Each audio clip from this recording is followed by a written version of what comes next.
$1.87. That was all. And 60 cents of it was in pennies. Pennies saved 1 and 2 at a time by bulldozing the grocer and the vegetable man and the butcher until one's cheeks burned with the silent imputation of parsimony that such close dealing implied. 3 times Della counted it. $1.87. And the next day would be Christmas. There was clearly nothing to do but flop down on the shabby little couch and howl. So Della did it. Which instigates the moral reflection that life is made up of sobs, sniffles, and smiles, with sniffles predominating. While the mistress of the home is gradually subsiding from the first stage to the second, take a look at the home. A furnished flat at $8 per week. It did not exactly beg a description, but it certainly had that word. On the lookout for the mendicancy squad. In the vestibule below was a letter-E box into which no letter would go, and an electric button from which no mortal finger could coax a ring. Also appertaining thereunto was a card bearing the name Mr. James Dillingham Young. The Dillingham had been flung to the breeze during a former period of prosperity when its possessor was being paid $30 per week. Now, when the income was shrunk to $20, though, they were thinking seriously of contracting to a modest and unassuming D. But whenever Mr. James Dillingham Young came home and reached his flat above, he was called Jim, and greatly hugged by Mrs. James Dillingham Young, already introduced to you as Della. Which is all very good.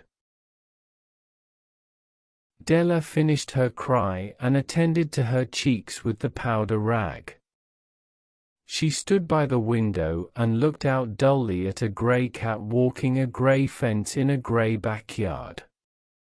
Tomorrow would be Christmas Day, and she had only $1.87 with which to buy Jim a present. She had been saving every penny she could for months, with this result. $20 a week doesn't go far. Expenses had been greater than she had calculated. They always are. Only $1.87 to buy a present for Jim. Her Jim. Many a happy hour she had spent planning for something nice for him. Something fine and rare and sterling, something just a little bit near to being worthy of the honor of being owned by Jim. There was a pied glass between the windows of the room. Perhaps you have seen a pier glass in an $8 flat. A very thin and very agile person may, by observing his reflection in a rapid sequence of longitudinal strips, obtain a fairly accurate conception of his looks. Della, being slender, had mastered the art. Suddenly she whirled from the window and stood before the glass. Her eyes were shining brilliantly, but her face had lost its color within 20 seconds. Rapidly she pulled down her hair and let it fall to its full length. Now, there were 2 possessions of the James Dillingham Youngs in which they both took a mighty pride. One was Jim's gold watch that had been his father's and his grandfather's. The other was Della's hair. Had the Queen of Sheba lived in the flat across the air shaft, Della would have let her hair hang out the window some day to dry just to depreciate her Majesty's jewels and gifts. Had King Solomon been the janitor, with all his treasures piled up in the basement, Jim would have pulled out his watch every time he passed, just to see him pluck at his beard from envy. So now Della's beautiful hair fell about her, rippling and shining like a cascade of brown waters. It reached below her knee and made itself almost a garment for her. And then she did it up again nervously and quickly. Once she faltered for a minute and stood still while a tear or two splashed on the worn red carpet. On went her old brown jacket, on went her old brown hat. With a whirl of skirts and with the brilliant sparkle still in her eyes, she fluttered out the door and down the stairs to the street. Where she stopped, the sign read, Neem. Sophrony. Hair goods of all kinds. One flight up Della ran, and collected herself, panting.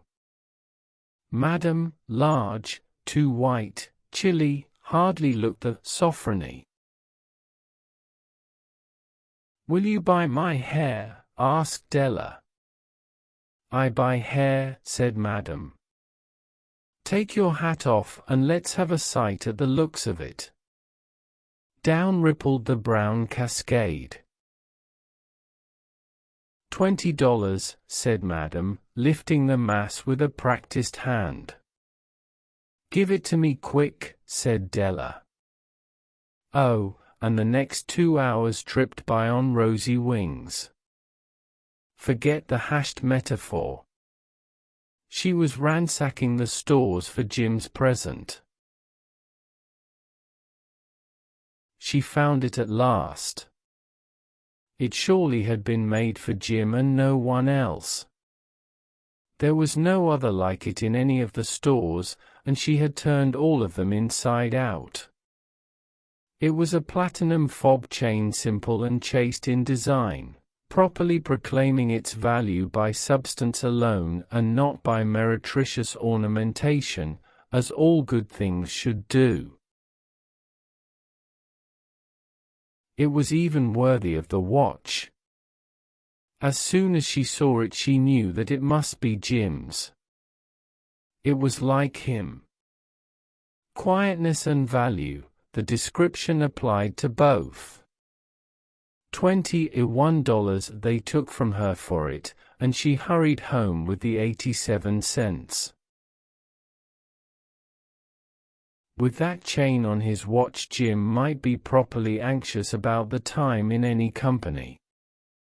Grand as the watch was, he sometimes looked at it on the sly on account of the old leather strap that he used in place of a chain. When Della reached home, her intoxication gave way a little to prudence and reason. She got out her curling irons and lighted the gas and went to work repairing the ravages made by generosity added to love. Which is always a tremendous task, dear friends, a mammoth task.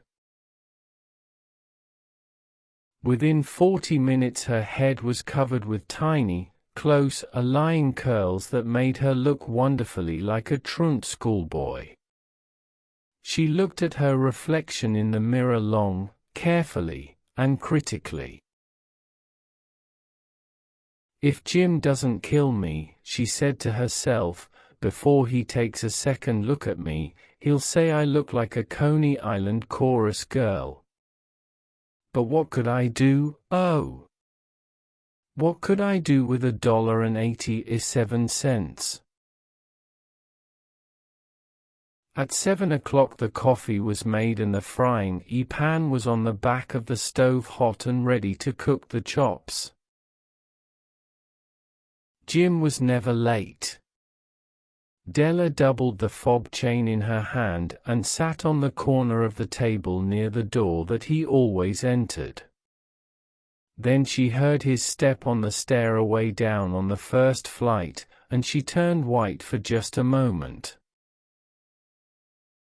She had a habit of saying a little silent prayer about the simplest everyday things, and now she whispered, "Please God, make him think I am still pretty."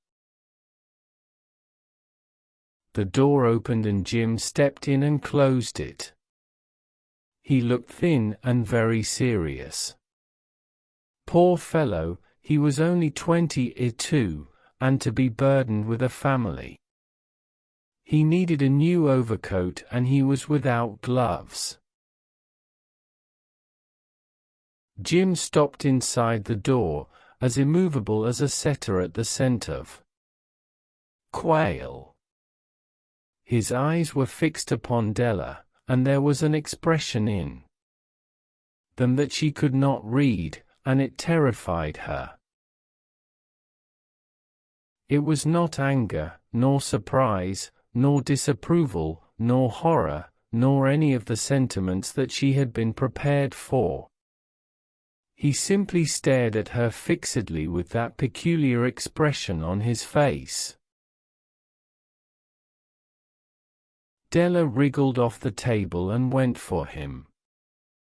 "Jim, darling," she cried, "don't look at me that way. I had my hair cut off and sold because I couldn't have lived through Christmas without giving you a present. It'll grow out again, you won't mind, will you? I just had to do it. My hair grows awfully fast. Say Merry Christmas, Jim, and let's be happy. You don't know what a beautiful, nice gift I've got for you." "You've cut off your hair?" asked Jim, laboriously, as if he had not arrived at that patent fact yet even after the hardest mental labor. "Cut it off and sold it," said Della. "Don't you like me just as well, anyhow? I'm me without my hair, ain't I?" Jim looked about the room curiously.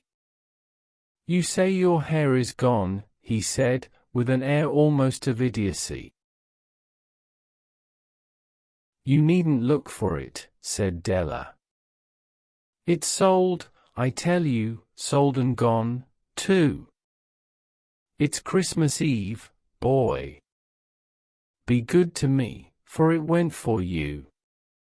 Maybe the hairs of my head were numbered," she went on with sudden serious sweetness, "but nobody could ever count my love for you. Shall I put the chops on, Jim?" Out of his trance Jim seemed quickly to wake. He enfolded his Della. For 10 seconds let us regard with discreet scrutiny some inconsequential object in the other direction.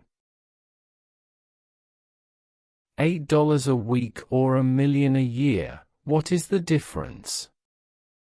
A mathematician or a wit would give you the wrong answer.